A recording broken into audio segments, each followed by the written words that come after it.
Bonjour à tous et merci de nous avoir rejoints pour ce webinaire consacré à l'optimisation des performances d'utilisateurs de Chromebook en environnement d'entreprise. Donc pour certains, ce sera peut-être un sujet nouveau, pour d'autres, c'est déjà une réalité. Et on va rentrer tout de suite dans le vif du sujet et commencer cela. Alors pourquoi on parle de Chromebook en entreprise, hein? Beaucoup de gens ont d'abord une vision du Chromebook comme un appareil, un dispositif, un terminal destiné au monde de l'éducation, par exemple.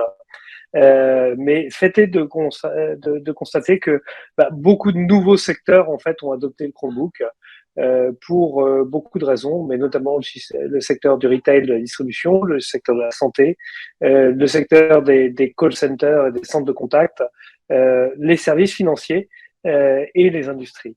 On a donc en fait une adoption qui est très large. Aujourd'hui, on parle de 30 millions de devices qui étaient déjà déployés l'an dernier. On est sur une croissance qui fait plus que doubler en fait chaque année. Donc on est sur des chiffres qui sont aujourd'hui considérables et considérables aussi pour les DSI et l'IT d'entreprise. Alors pourquoi? Tout simplement, pourquoi les gens adoptent le Chromebook? C'est simple à maintenir, à gérer pour les utilisateurs, c'est sécurisé, c'est abordable, c'est-à-dire qu'en termes de coût, c'est très efficace et c'est très facile à gérer pour une DSI ou infiniment plus facile à gérer pour une DSI que des postes traditionnels. Alors pourquoi on parle de problèmes de performance sur Chromebook? Il faut déjà se rappeler le contexte. En fait, un Chromebook, c'est un équipement qui est beaucoup plus efficace, mais qui est moins doté en termes de ressources système. En général, on a des RAM qui sont moins importantes que sur un poste traditionnel, des processeurs qui sont plutôt plus légers, et surtout tout ce qu'on va faire en fait avec un Chromebook va dépendre du réseau parce qu'en fait, on va se connecter principalement à des applications via le navigateur qui sont hébergées ailleurs. Et quand on dit ailleurs, ça veut dire que chaque utilisateur en fait va passer par le réseau pour accéder aux applications.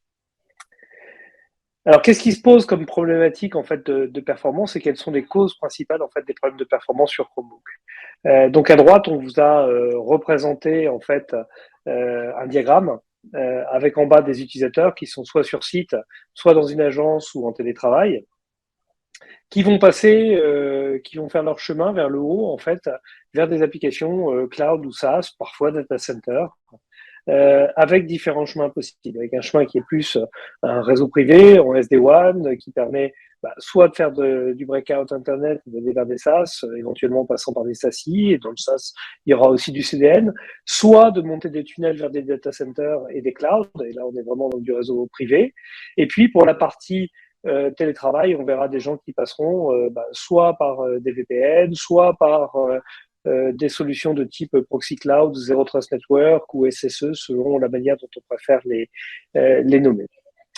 Sur ce chemin-là, quelles sont les 5 causes principales en fait de dégradation de performance? Alors, première chose, c'est l'appareil lui-même. En effet, comme tout dispositif utilisateur, on peut imaginer qu'un device manque de ressources, on peut imaginer que le navigateur lui-même ait un problème, on peut imaginer qu'il y ait des ajouts d'extensions dans le navigateur qui posent problème à certaines applications. Ça, c'est une cause. La deuxième, elle est plutôt liée à la connectivité. Donc la connectivité est très importante et on commence logiquement dans ce que fait un utilisateur par le DNS, c'est-à-dire je veux me connecter, je sais pas moi, à Google Workspace, je vais taper mail.google.com, je vais faire une requête DNS. Ensuite, je vais me connecter, je vais passer par un Wi-Fi dans la grande majorité des cas. Ensuite, je vais passer par un fournisseur d'accès Internet et ces 3 couches-là sont aussi l'origine d'autres problèmes.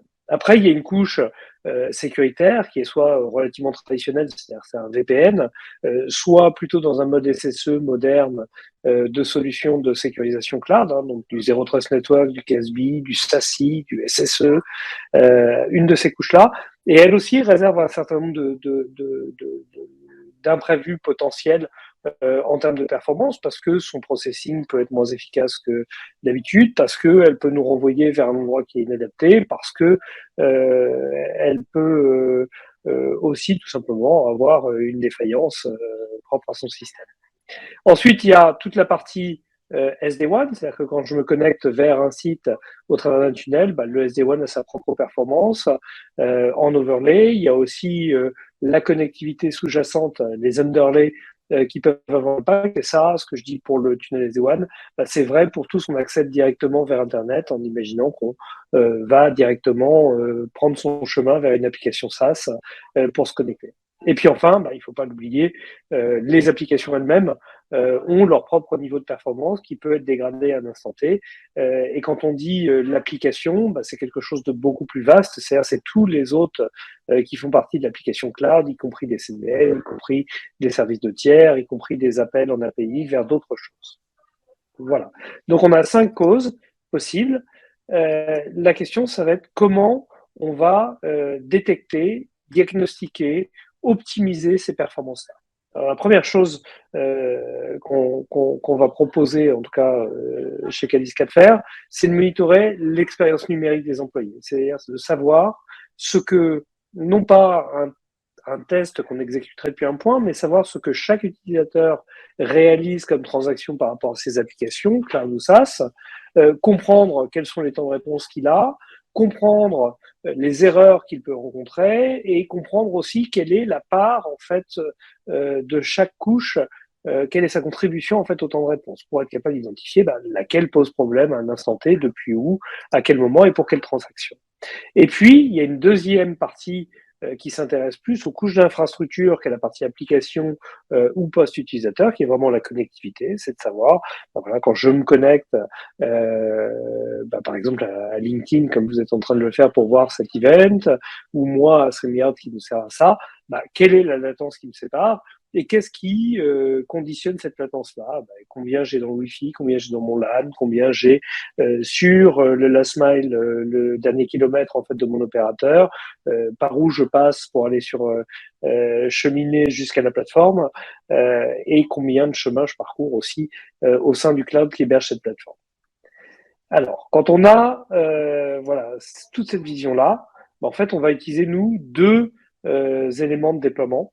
On va utiliser quelque chose qui s'installe dans le navigateur, qu'on appelle User Watcher. Comme son nom l'indique, c'est quelque chose qui ne fait qu'observer en fait ce que les utilisateurs font. Et ça, c'est quelque chose qui va s'installer dans Chrome, dans un Chromebook, de façon évidente. Donc, c'est un élément que vous trouvez dans le Chrome Store. Après, on va vous expliquer comment l'installer. Vous verrez, c'est très facile. Vous pouvez démarrer ça et l'installer. On parle de quelques minutes pour l'installer. Donc, cet élément-là va s'installer sur Chrome. Depuis le Play Store, ou si vous êtes dans un environnement où vous gérez vos Chromebooks avec un EMM ou avec une console de management, vous allez pouvoir le déployer de façon industrielle sur l'ensemble des Chromebooks de votre parc. Et puis ensuite, il y a une application Android qu'on appelle NetTracer.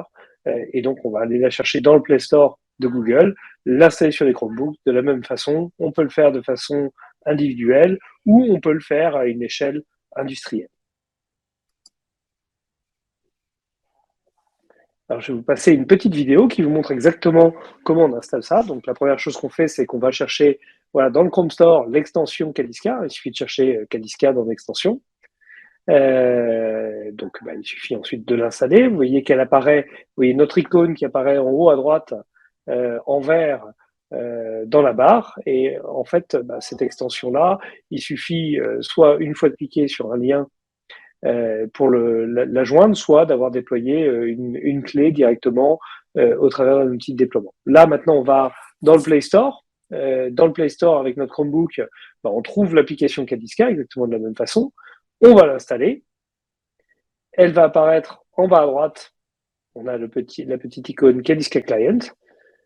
Il suffit de lui insérer une clé ou de la déployer avec une clé de façon industrielle. À partir du moment où cette application est là, eh bien, on va pouvoir cliquer dessus. On va voir les tests, c'est-à-dire vers quelle destination elle teste votre connectivité, et elle va nous fournir un certain nombre de stats qu'on va retrouver dans la plateforme à beaucoup plus grande échelle ensuite.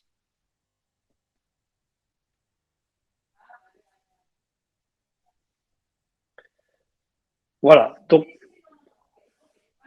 le déploiement, c'est simple, c'est des extensions sur les navigateurs Chrome, les apps Android installés sur les Chromebooks, Et une fois qu'on a ça, on a tout. Donc, vous voyez, on parle d'un déploiement. Le premier vous prendra peut-être 10 minutes. Et puis, une fois que vous saurez faire, vous pourrez le déployer soit unitairement en quelques minutes, soit le déployer sur des milliers de postes en quelques minutes également. Donc, ce que je vous propose maintenant, c'est tout simplement de vous montrer à quoi ça ressemble dans un environnement réel.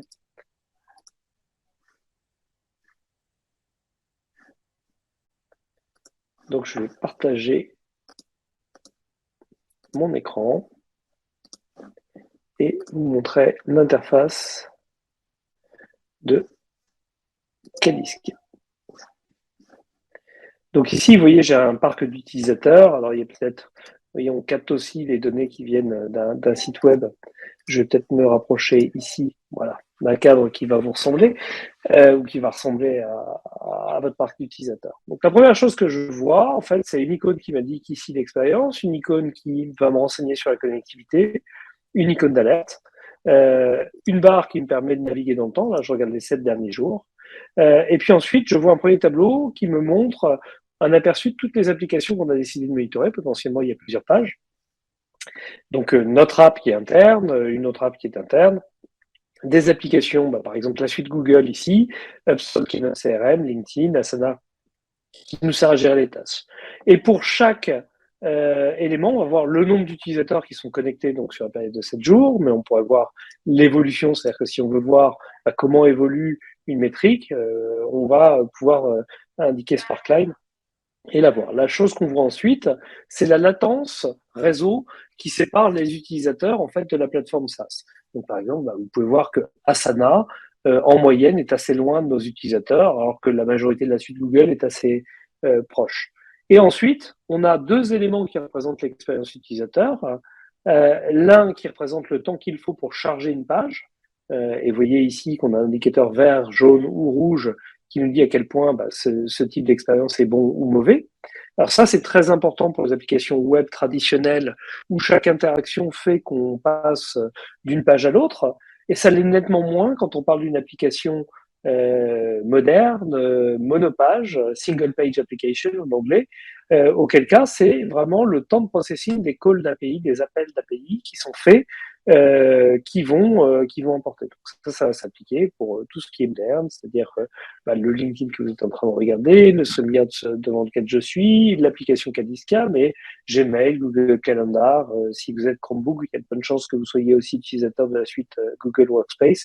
Tout ça, ce sont des single page applications et ce qu'on a ici est le plus important. Et en plus de cette indication de l'expérience utilisateur, ce que ça nous fournit, vous voyez un certain nombre de barres de couleurs. Ces barres de couleurs-là nous disent quelle est la contribution en fait des différentes couches d'infrastructure par lesquelles on passe pour accéder à l'application. Donc redirection et s'il y a éventuellement un proxy, combien d'expérience ça représente, combien de temps d'attente ça représente, du queuing de l'attente sur le navigateur, des couches réseau, DNS, réseau, TLS, du temps de réponse serveur et du temps de transfert de données. Donc, par exemple, comme vous voyez, quand je fais du Meet, je transfère beaucoup de données. Ça se traduit par la barre verte que vous voyez ici. Ce qu'on voit ensuite, c'est la dispersion en fait de mes utilisateurs. Donc, je peux les synthétiser par pays, mais je peux les voir de façon plus précise. Je peux choisir si je regarde du loading ou du processing, et ça va me permettre en fait de savoir où sont mes utilisateurs. Plus le cercle est grand, plus il y a d'activité dans une zone géographique. Plus on est proche du bleu ciel, meilleure est la performance. Plus on est violet, pire est la performance. Et plus le cercle rouge est complet, plus il y a d'erreurs en fait. Donc vous voyez beaucoup plus d'erreurs en Europe que en Amérique du Nord dans le cas de notre équipe. Okay, et puis ensuite, on peut situer les gens d'une autre façon, c'est-à-dire soit par fournisseur d'accès, soit par site, soit par pays. Et là, vous voyez, mon pays numéro 1, c'est la France, 65 utilisateurs, les États-Unis, 32. Et ensuite, je vois l'impact des latences en fait sur les différents parcs d'applications que j'utilise. Okay, et ensuite, je peux voir des choses qui vont être assez différentes. Je vais pouvoir voir des ISP au sens classique du terme. Je vais pouvoir voir des fournisseurs d'accès de type Casby, SASI, vous voyez Netscope, Zscaler, vous voyez Microsoft, vous voyez iBoss qui est une autre solution SASI, et vous pouvez voir la latence qui sépare les utilisateurs des applications au travers de ces infrastructures et l'impact que ça peut avoir sur l'expérience applicative. Là, par exemple, si je m'arrête sur Microsoft, qui est le numéro 1, vous voyez que l'impact réseau, il a un impact considérable sur la performance. Et puis ensuite, on peut voir aussi la répartition par système d'exploitation. Donc, vous voyez qu'il y a parmi les 150 machines qui sont monitorées, il y en a 10 qui sont en Chromebook. Vous pouvez voir la latence qui sépare les Chromebooks du reste et vous pouvez voir l'impact sur la performance, ou vous pouvez le voir aussi au niveau de navigateur. Si vous avez un parc hétérogène, voilà, vous allez pouvoir vous rendre compte que les gens qui ont du Chrome transfèrent plus de données, que les gens qui ont du Edge ont en général des pires performances. Voilà.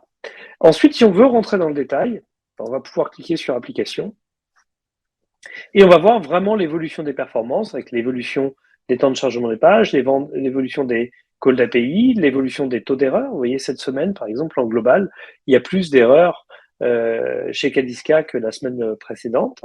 Et puis ici, on va avoir une carte qui va nous montrer les gens qui sont à distance et les gens qui utilisent des ressources, on va dire, corporate pour accéder à nos applications, donc soit qui utilisent une solution de type SASI, soit qui sont sur un site que vous retrouvez ici, Paris, Montréal, et notre site en Belgique.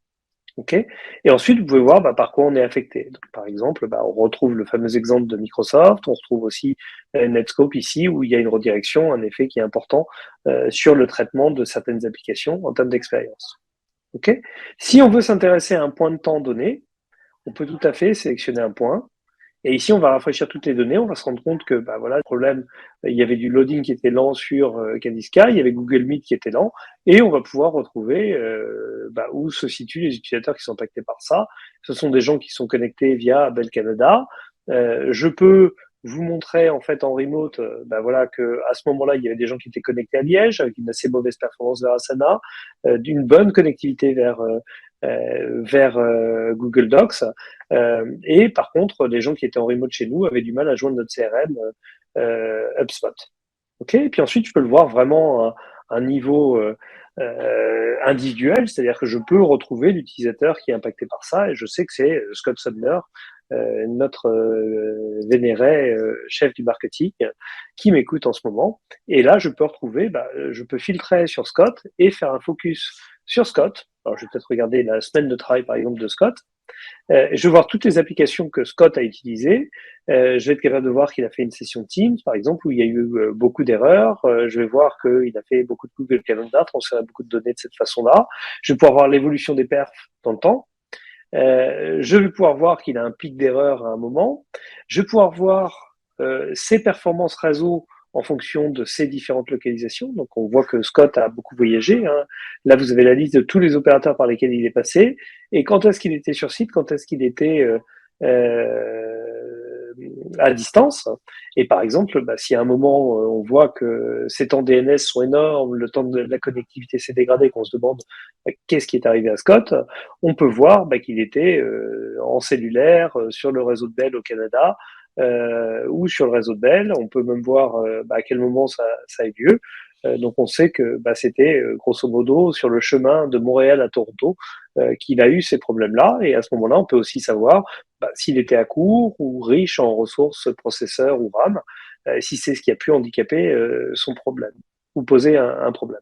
Donc ça, c'est une vision très utilisateur qu'on va utiliser en helpdesk. On a aussi des visions vraiment d'infrastructure, c'est-à-dire que si je me rends compte que une application, par exemple, est mal joignable depuis certains réseaux, je peux cliquer directement sur réseau et je vais savoir où sont les utilisateurs qui ont un problème d'accès à Asana. Ils sont tous en Amérique du Nord, ils sont tous au Canada. Ceux qui ont des problèmes, je vais pouvoir situer où est-ce qu'ils se trouvent. C'était principalement depuis Toronto. Et je vais pouvoir savoir aussi depuis quels opérateurs, en fait, ils ont ces problématiques-là. De la même façon, je vais pouvoir centrer mon analyse aussi totalement sur une application qui viendrait à poser problème. C'est-à-dire que si je me rends compte il y a beaucoup d'erreurs sur HubSpot et que je veux savoir sur quelle requête il y a des erreurs, en un clic, je vais voir à quel moment j'ai des erreurs sur HubSpot, je vais pouvoir voir sur quelle page j'ai des erreurs et je vais pouvoir voir quel hôte en fait engendre des erreurs. Donc vous voyez, HubSpot utilise un agent qui est fourni par New Relic, qui termine très souvent en erreur. Ça c'est un point. Et puis ensuite on peut voir vraiment les transactions applicatives, les XHR qui posent problème. Donc on peut aller aussi jusqu'à ce niveau-là. Mais l'idée, le plus souvent, ça va être d'abord d'avoir une vision globale. Où sont mes utilisateurs, quelles applications ils utilisent, quel est le périmètre de dégradation, quelles applications, quels utilisateurs, en passant par quel chemin réseau, et quelle est la couche d'infrastructure qui pose problème. Et si c'est réseau, en fait, ce qu'on va pouvoir faire également, c'est avoir une vision en fait de comment mes utilisateurs accèdent par exemple à une application SaaS de type Salesforce.com. Et là, je vais être capable de dire, voilà, Salesforce est joignable de telle façon sur l'ensemble de mes sites partout dans le monde. De la même façon, si c'est violet foncé, c'est que la latence est très longue. Vous voyez, par exemple, ici en Malaisie. Si j'ai du bleu ciel, c'est que la latence est courte. Si j'ai un cercle complet de rouge, c'est que j'ai beaucoup de pertes de paquets, par exemple, comme au sud-est des États-Unis. Donc là, je vais pouvoir le voir. Je vais voir que c'est un problème en fait qui concerne principalement le CDN de Salesforce et pas la partie pass ou la plateforme en tant que telle. Je vais pouvoir voir depuis quel site j'ai ces problématiques-là. Je vais pouvoir voir que c'est depuis Atlanta, par exemple, qu'on a ce problème, et depuis Miami. Et si je veux savoir où ça se situe, je vais voir l'évolution en fait de mes paires de paquets, de mes latences qui peuvent à un moment exploser, et je vais être capable de lier ça à un chemin réseau et de comprendre comment je joins Salesforce. Donc là, j'ai, vous voyez, le site de Miami, l'ensemble des points de routage par lesquels je passe. Chaque couleur, ça m'indique un opérateur. Chaque point ici, c'est une résolution DNS qui m'emmène vers un CDN. Et on peut voir l'ensemble des chemins qui passent. Et si j'ai une dégradation, vous voyez, de ce type-là, où j'ai beaucoup de pertes de paquets, beaucoup de délais, je peux très simplement lui dire, montre-moi où est-ce qu'il y a de la perte de paquets.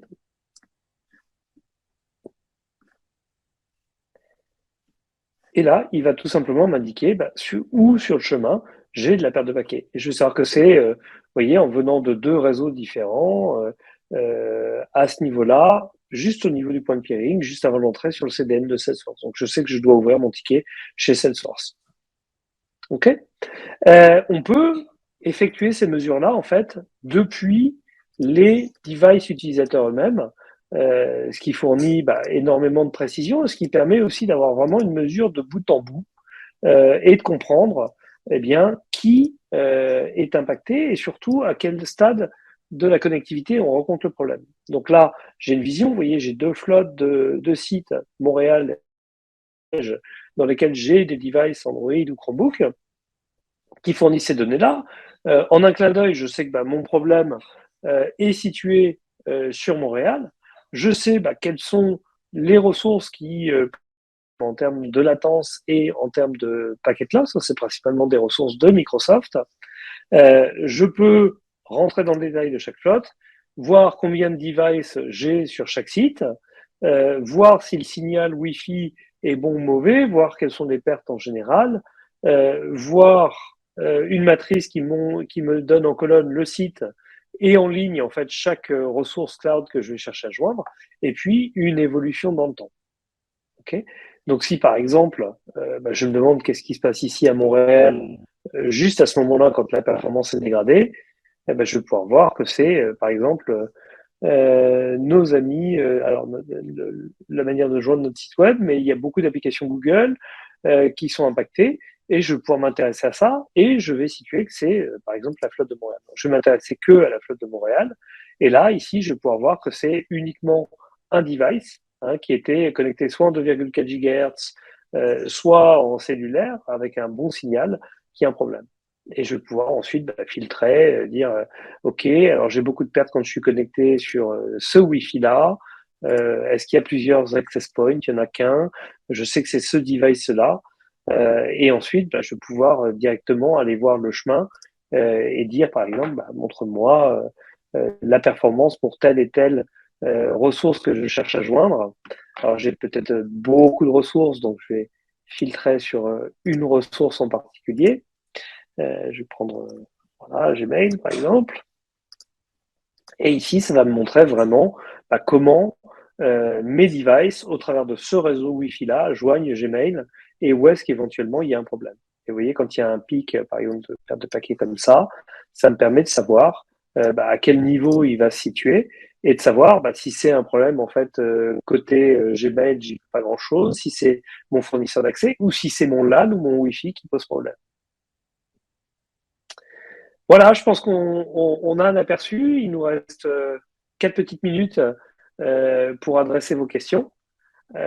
Donc, bah, si vous avez vos questions, je pense que vous les aurez adressées à Scott. Donc, Scott va me les transférer. Alors, comment déployer sur un grand nombre d'appareils? Écoutez, c'est assez simple. En général, quand on a une grande flotte d'Android, on peut utiliser la console Google Workspace, on peut utiliser un autre MDM, par exemple Workspace ONE, et on peut déployer en fait et l'application et l'extension sur des milliers de postes en quelques minutes. Alors, que se passe-t-il si je redémarre le Chromebook? J'imagine que la question c'est est-ce que les tests reprennent automatiquement? Ouais, c'est le cas. Vous pouvez redémarrer un Chromebook et à partir du moment où il a l'extension et l'application, il va recharger sa conf et il va démarrer ses tests et il va monitorer ce qu'il doit monitorer en termes d'expérience, aucun problème. Ok, puis une dernière question, est-ce que ça va permettre de tester le Wi-Fi à domicile pour les employés distants? Oui, c'est une question de configuration. En fait, on peut limiter ça au Wi-Fi de l'entreprise si on ne souhaite monitorer que les Wi-Fi de l'entreprise, ou on peut monitorer tous les Wi-Fi et, par exemple, diagnostiquer des problèmes qui auraient lieu en télétravail. Et puis, dernière question, donc si j'utilise un Casby ou un VPN, ça va fonctionner de la même façon. Comme je vous l'ai montré pour Netscope Zscaler, on est capable de comprendre en fait les performances au travers de ces plateformes-là sans aucun problème. Voilà, il nous reste 1 minute. Alors, je vais tout simplement profiter de cette minute-là pour vous remercier pour votre attention et puis vous dire que vous avez passé 30 minutes avec nous. On peut passer 30 autres minutes avec vous à vous aider à mettre en œuvre la solution. Il suffit de vous rendre sur kaliska.com/learn/try et de commencer un test gratuit. Et dans quelques minutes, vous aurez vos extensions et vos apps Android déployées sur des Chromebooks et vous serez en mesure d'avoir la visibilité que je vous ai présentée aujourd'hui et on sera à votre disposition pour vous aider plus avant.